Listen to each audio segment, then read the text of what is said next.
बिस्मिल्लाहिर्रहमानिर्रहीम। बिस्मिल्लाहिर्रहमानिर्रहीम।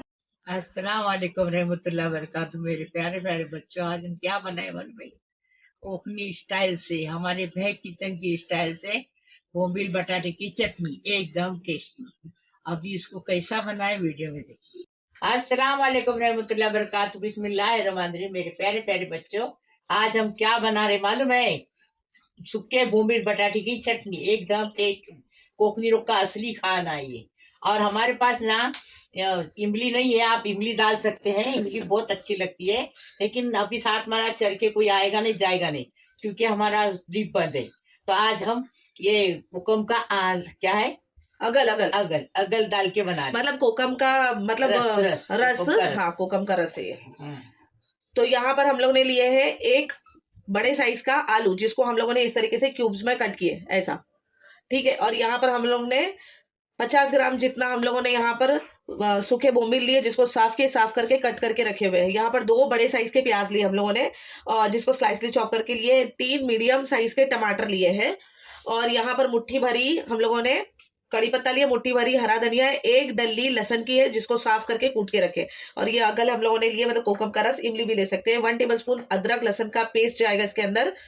और इसके बाद में इसके अंदर हम लोगों ने 2 टेबल स्पून कश्मीरी लाल मिर्च पाउडर और 1 टीस्पून हल्दी भी है। नमक भी जाएगा अपने टेस्ट के हिसाब से। अब बनाने का तरीका बताते हैं। आधा कप तेल डाले, अब बोम्बिल को फ्राई करके निकालेंगे।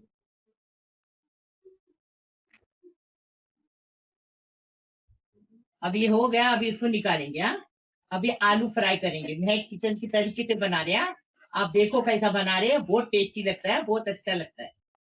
अभी आलू को फ्राई करके निकलेंगे इसी तरीके में। हाँ, ये जो तेल है ना, जो चटनी बनाने का तेल है, उसी के अंदर बोम्बिल फ्राई किए।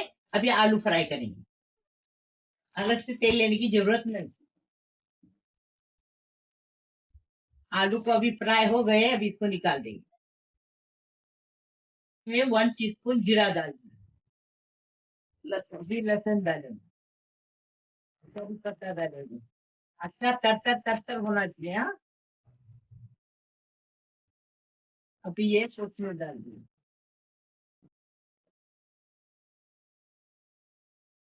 अभी प्याज डाल दिए। प्याज को नमक डालेंगे, नमक के साथ डालेंगे और प्याज को नरम करके लेंगे। नमक डालने से प्याज जल्दी लाल भी होता है, नरम भी होता है। स्वाद अनुसार नमक डाल दिए। नमक ना अपने सोच में समझ में डालने का, क्योंकि और मतलब पहले से बोम्बिल में नमक रहता है। जब भी चुकाते ना वो लोग, जब बोम्बिल उसमें नमक लगा के चुकाते, इसलिए उसमें नमक रहता है, वो हिसाब से। प्याज नरम हो गया, अभी अदरक लहसुन डाल के ऐसा भुने के कि कच्चापन चला जाना चाहिए, ऐसा भुने। अदरक लहसुन का कच्चापन चला गया, अभी हल्दी और मिर्ची डाल दी, मिर्ची पाउडर। हाँ, डाल दिया, उसको भी अच्छे से भून।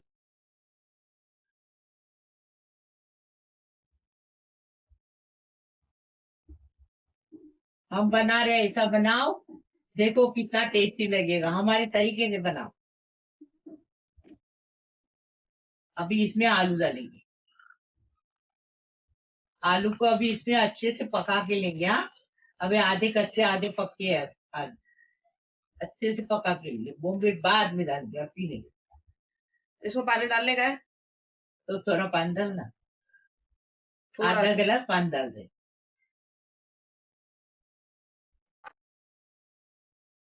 आधा ग्लास में डाले, खाली 2 ये चम्मच सर्विंग स्पून डाले। अब इसको कवर करेंगे। आलू गल गए क्या? देखो कितना मिनट रखे थे अफसा? 10 मिनट। 10 मिनट रखे थे। आलू गल गए। आलू गल गए क्या देखेंगे, फिर बोम्बिल डालेंगे। गल गए ना? देखो गल गए, अभी बोम्बिल डालेंगे। टेस्टी चटनी है एकदम, आज फर्स्ट क्लास एकदम टेस्टी चटनी के साथ खाना खाने का है। कोकम का अभी कोकम का रस मिक्स करेंगे। अभी उसको संभाल के मच्छी को ये करो, नहीं तो मच्छी छूट जाएगी।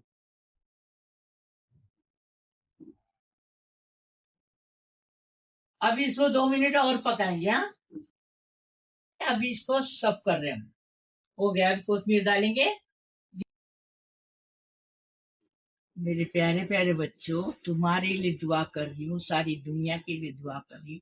मेरे खानदान वाले, मेरे रिश्तेदार नातेदार, मेरे अड़ोसी पड़ोसी, सब मेरे रिश्तेदार नातेदार, सब मेरे सब्सक्राइबर लोग, सबके लिए दुआ करिए। अल्लाह पाक परवरदिगार सबको सलामत रखे, खुश रखे, शाद व आबाद रखे, सबकी खुशी पूरी करे, सबकी घर में खुश होके बाहर आए। अल्लाह पाक परवरदिगार सबको खुश रखे, सबको रोजी रोजगार से नवाजे। अल्लाह रोजी से बरकत दे। अल्लाह पाक परवरदिगार रोजी दे, रिज़्क़ दे, बरकत दे, सुख दे, शांति दे, धन दे, दौलत दे। अल्लाह पाक परवरदिगार किसी को भूखा मत रखे। अल्लाह पाक परवरदिगार किसी को बेसहारा मत करे। अल्लाह पाक परवरदिगार जो बेसहारा उसको सहारा दे दो।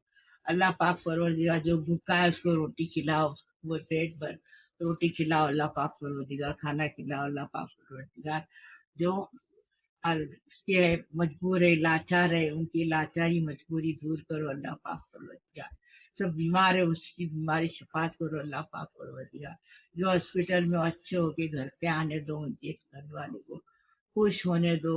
अल्लाह पाक परवरदिगार से लड़कियां शादी की बैठी है, उनकी बड़ी उम्र हुई, शादी नहीं हुई। अल्लाह पाक परवरदिगार उनके अच्छे अच्छे घर पे रिश्ते आने दो, अच्छे अच्छे घर पे शादी होने दो, उसके माँ बाप को खुश करो। अल्लाह पाक परवरदिगार जिसकी गोद में भरी उसको साहिब औलाद होने दो। अल्लाह पाक परवरदिगार नेक औलाद होने दो। अल्लाह पाक परवरदिगार जो बेचारे बच्चे लोग काम पे नहीं है, उनको हक हलाल की रोजी इज्जत बरकत मिलने दो, नौकरी मिलने दो। अल्लाह पाक परवरदिगार पाबूद वाली नौकरी मिलने दो, उनके माँ बाप को खुश करो। अल्लाह पाक परवरदिगार सबको सलामत रखो, खुश रखो, शाद आबाद रखो। लाइक करो, शेयर करो, सब्सक्राइब करो, मेरे मोबाइल की चटनी को आगे बढ़ाओ प्लीज। अल्लाह हाफिज।